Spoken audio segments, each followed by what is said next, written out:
In the annals of history, there are few figures as enigmatic and influential as Napoleon Bonaparte.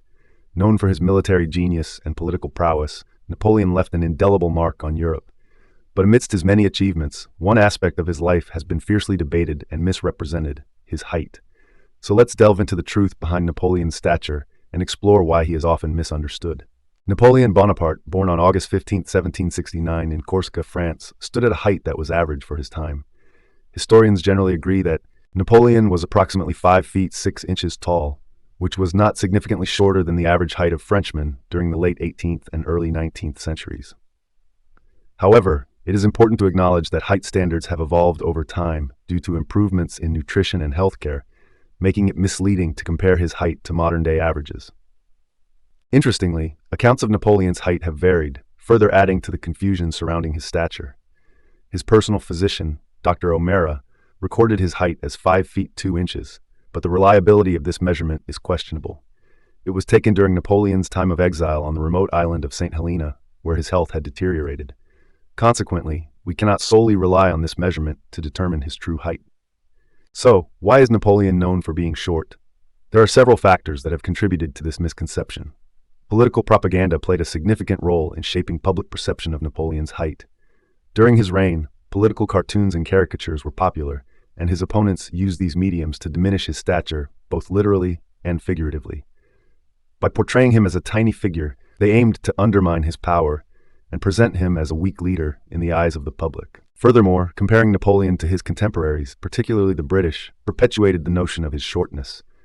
British propaganda often referred to him as the little corporal or bony, emphasizing his supposed lack of height.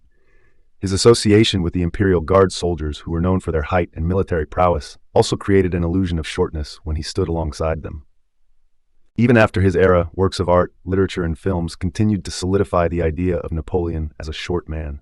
Victor Hugo's Les Miserables, published in 1862, portrayed him as the dwarfish emperor, further perpetuating the misconception. However, it is crucial to debunk this myth and separate fact from fiction. As mentioned earlier, Napoleon's height was not exceptional for his time. Height standards have changed over the years, and what may be considered short today was fairly average during his era. A study conducted by French anthropologist Dr. Michel Antibes analyzed medical records and army data from Napoleon's time, concluding that his height fell within the average range for men of that period. The myth surrounding Napoleon's short stature highlights a broader issue of historical representation. It reminds us that the way historical figures are portrayed and remembered can be influenced by political motivations, propaganda, and artistic interpretations. It also underscores the importance of relying on accurate information, empirical evidence, and primary sources to challenge misconceptions and gain a more nuanced understanding of historical figures like Napoleon Bonaparte. In conclusion, Napoleon Bonaparte's reputation for being short is a misconception that has endured for centuries. Despite historical evidence indicating that he was of average height for his time, political propaganda, comparisons with contemporaries, and later artistic depictions have solidified the notion of his shortness.